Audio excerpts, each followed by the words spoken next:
How curry colonised British taste buds.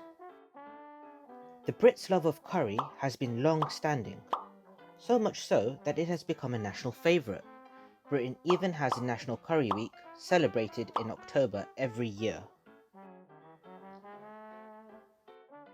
But how did the Brits' obsession for curry begin? In the 18th century, governors and viceroys of the East India Company, known locally in India as Nawabs, had grown accustomed to Indian cuisine, so much so that they would bring back their Indian chefs to Britain in order to continue enjoying the local cuisine in their native land. By 1733, curry was served at select coffee houses in Britain, the first notable coffee house being the Norris Street Coffee House in Haymarket. The word curry comes from the Tamil word kari, which means spice sauce.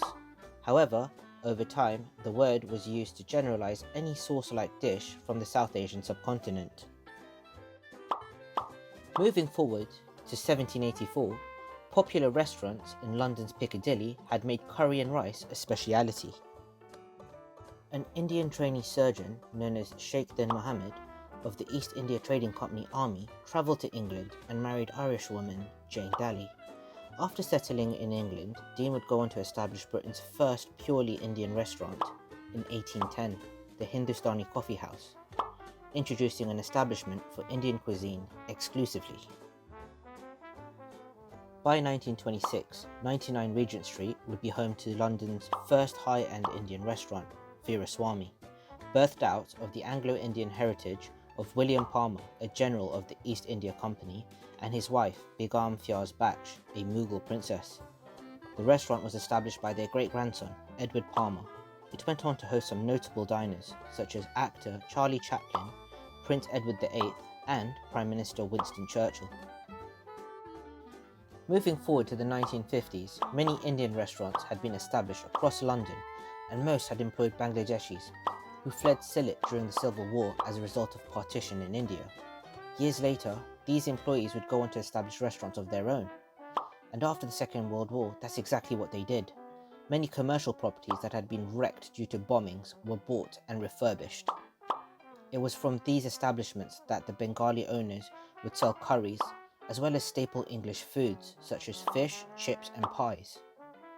As they would work longer hours and stay open past 11 p.m, the tradition of going for a curry emerged after going for a night out at the local public houses.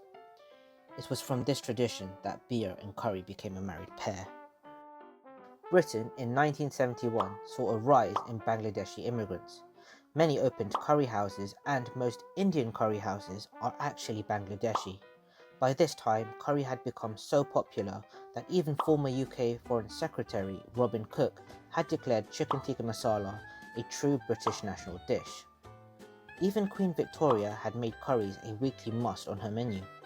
From the book Court Favourites, Recipes by Elizabeth Craig, it is said that curried mutton cutlets were among one of the Queen's favourites. Fast forward to today, the Connoisseur restaurant, situated on Harrow on the Hill, opposite the historic Henry VIII Gantry, continues to provide exquisite Indian cuisines, from Britain's much-loved classics like the Buna, Korma and Vindaloo, as well as keeping up tradition of introducing curries never experienced by Brits before, one being Nawabi Murg, which was traditionally a royal dish prepared for the Mughal dynasty. And there you have it, how Britain became obsessed with curry. If you enjoyed this video, don't forget to give us a like and subscribe.